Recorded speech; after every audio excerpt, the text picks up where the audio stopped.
शेर की दुश्मनी बदली दोस्ती में। बाघिन अपने छोटे से बच्चे वीरू के साथ रहती थी। बाघ के मरने के बाद वो अकेले ही वीरू को संभाल रही थी। एक दिन की बात है, बाघिन वीरू को लेकर शिकार पर गई थी। तभी वहां दूसरे जंगल से एक शेर अपने बेटे सिम्बा को लेकर आता है। बाघिन की गुफा खाली थी। उसे देखकर शेर कहता है, सिम्बा, आज से हम इसी गुफा में रहेंगे। चलो चलो गुफा में चलकर आराम करते हैं। शेर बाघिन की गुफा के अंदर चला जाता है। थोड़ी ही देर में जंगल में बारिश शुरू हो जाती है। तब बाघिन वीरू को लेकर अपनी गुफा में भागती हुई आती है, पर शेर बाघिन को रोकते हुए कहता है, अरे बाघिन, कहाँ मुंह उठाकर चली आ रही हो? शेर, ये मेरी गुफा है। तुम क्या कर रहे हो यहाँ पर? और तुम कौन होते हो मुझे ही मेरी गुफा में आने से रोकने वाले? अरे बाघिन, ये गुफा मेरी है, समझी? और गुफा का मालिक होने के नाते मैं तुम्हें रोक सकता हूँ। देख, चली जा यहाँ से, नहीं तो मैं तेरे बेटे को जान से मार दूंगा। शेर बड़ा ही निर्दयी था। उसने बाघिन की गुफा पर कब्जा कर लिया और बाघिन को ही डरा धमकाकर गुफा से बाहर निकालता है। बारिश तेज थी। तब बाघिन शेर से विनती करती है, पर शेर को उस पर दया नहीं आती।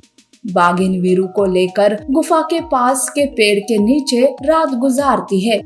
अब बाघिन गुफा के पास ही रहने लगती है। वो अपने बच्चे के लिए किसी दूसरे घर का इंतजाम करने में लगी थी। एक दिन की बात है, शेर शिकार से खाली हाथ आता है। वो और उसका बच्चा भूखा था। तभी वो वीरू को खेलते हुए देखता है।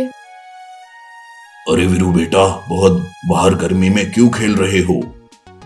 वीरू सिम्बा के साथ खेलने के लिए गुफा के अंदर जाता है, पर जैसे ही वीरू गुफा में जाता है वैसे ही शेर उस पर हमला करता है और उसे मार डालता है।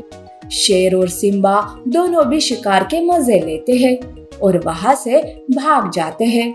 थोड़ी देर बाद बाघिन आती है। वीरू न दिखने पर वो उसे ढूंढने लगती है।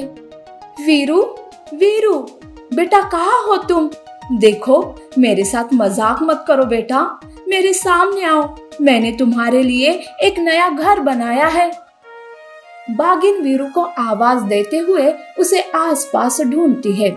जब वीरू उसे कहीं नहीं मिलता तब वो शेर की गुफा में जाती है।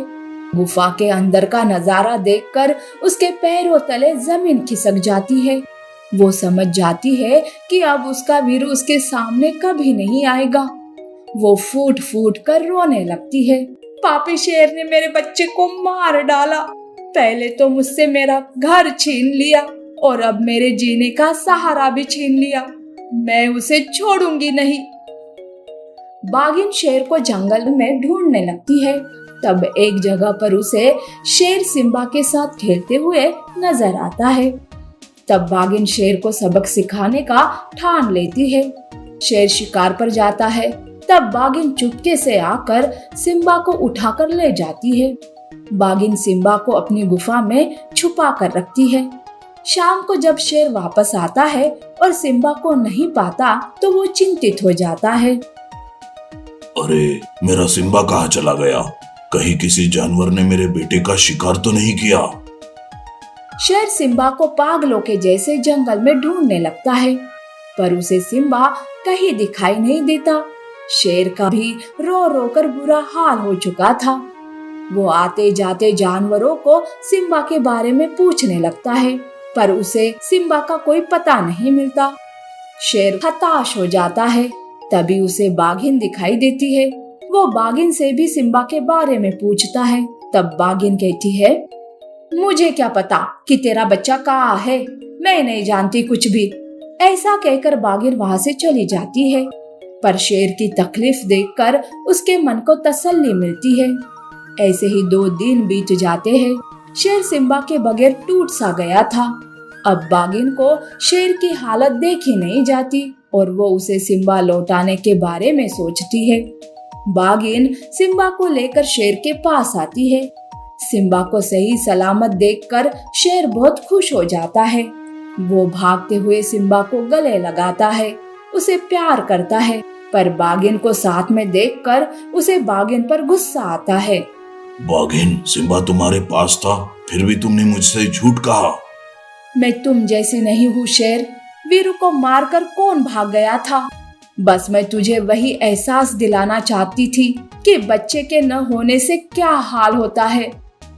बाघिन सिम्बा का पूरा ख्याल रखती थी। अगर वो चाहती तो वो शेर से बदला लेने के लिए सिम्बा को भी मार देती थी, पर उसने सिम्बा को कोई तकलीफ नहीं दी। ये सब जानकर शेर को अपनी गलती पता चलती है। वो बाघिन से माफी मांगता है। उसे बाघिन का दर्द भी महसूस होता है। तब शेर बाघिन से कहता है, मैं सच में बहुत शर्मिंदा हूँ, मुझे माफ कर दो। शेर बाघिन के सामने दोस्ती का हाथ बढ़ाता है। बाघिन भी सारे गिले शिकवे भूलकर शेर की दोस्ती को स्वीकार करती है और सिम्बा को अपनाती है। अब बाघिन शेर और सिम्बा के साथ खुशी खुशी रहने लगती है। मूर्ख काला बाघ और चतुर हिरन। एक जंगल में हिरनी अपने दोनों बच्चे छोटू और मोनू के साथ एक गुफा में रहती थी। वो अपने बच्चों का अच्छे से ख्याल रखती थी। एक दिन कहीं से एक काला बाघ जंगल में आता है। वो हिरनी के गुफा के आसपास घूम रहा था, जिसे हिरनी देख लेती है। इस काले बाघ की नीयत अच्छी नहीं है। वो मेरे बच्चों का शिकार करने का मौका ढूंढ रहा है, पर मैं भी कुछ कम नहीं हूँ। मैं काले बाघ को कभी कामयाब नहीं होने दूंगी। हिरनी अपने बच्चों को भी काले बाघ के बारे में बताती है और समझाते हुए कहती है, देखो बच्चों, बाहर खतरा है, पर डरना नहीं। मैं बाहर जा रही हूँ। अगर कोई बिना तुम्हारे नाम से पुकारे तो बाहर मत निकलना। हिरनी गुफा के अंदर बच्चों को अच्छे से समझा देती है। वो गुफा के बाहर आती है। काला बाघ पास के झाड़ियों में ही छुपा हुआ था, जिसे हिरनी देख लेती है। तब हिरनी गुफा के दरवाजे पर एक लकीर खींच देती है और बाहर से ही चिल्लाते हुए कहती है, बच्चों, मैंने गुफा के बाहर जादुई लकीर खींच दी है। अब तुम सुरक्षित हो। अगर कोई इस जादुई रेखा को पार करने की कोशिश करेगा तो भूचाल आ जाएगा और वो उसमें मारा जाएगा। बच्चों, मैं खाना ढूंढकर जल्दी ही वापस आऊंगी। हिरनी ऐसे चिल्लाकर वहां से चली जाती है। ये सब काला बाघ सुन लेता है। हिरनी के जाते ही काला बाघ गुफा के पास आता है। वो सच में उस मामूली रेखा को जादुई लकीर समझ लेता है। तब वो मन ही मन सोचता है, अरे अब क्या करूं? कब से राह देख रहा था कि कब हिरनी के बच्चों को खाऊंगा। आज वो मौका मिला तो ये जादुई लकीर बीच में आ गई। चलो, अगर मैं गुफा के अंदर नहीं जा सकता तो क्या हुआ, मैं बच्चों को ही बाहर बुलाता हूँ। काला बाघ बच्चों को गुफा के बाहर बुलाकर उनका शिकार करना चाहता था। इसीलिए वो अपनी आवाज बदलकर हिरनी की आवाज में कहता है, बच्चों देखो, मैं आ गई। मेरे पास आ जाओ। तुम्हारे लिए मैंने ढेर सारा खाना लाई हूँ। गुफा के अंदर छोटू और मोनू ये सुन लेते हैं। माँ की आवाज सोचकर मोनू खुश होता है और कहता है, अरे वाह, माँ तो जल्दी आ गई। चलो छोटू, गुफा के बाहर चलते हैं। नहीं नहीं नहीं मोनू, माँ इतने जल्दी कैसे आ सकती है? और भूल गया क्या माँ ने क्या कहा था? जब तक कोई हमारे नाम से नहीं पुकारता तब तक हम कहीं नहीं जाएंगे। तब वो दोनों गुफा के अंदर ही रहते हैं। बाघ हिरनी की आवाज में उन्हें बार बार बाहर बुलाता है, पर वो गुफा के बाहर ही नहीं आते। थोड़ी देर ऐसे ही सब चलता रहता है। काले बाघ के सब्र का बांध अब टूट चुका था।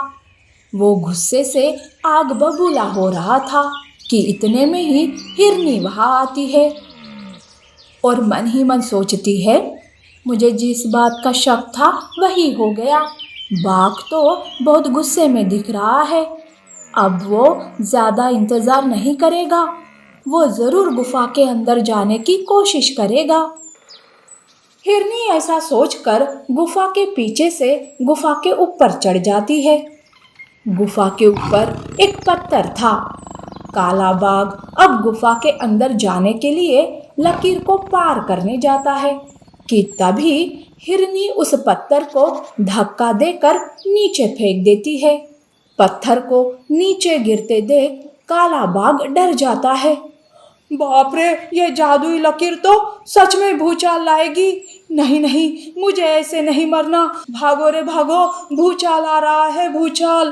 काला बाघ डर के मारे दुम दबाकर वहां से भाग जाता है। हिरनी उस बाघ पर हंसते हुए गुफा के नीचे आती है और बच्चों को आवाज देकर बुलाती है, छोटू मोनू बाहर आ जाओ। मूर्ख काला बाघ भाग गया, अब कोई खतरा नहीं है। तब बच्चे गुफा के बाहर आते हैं। हिरनी बच्चों को सारी बात बता देती है।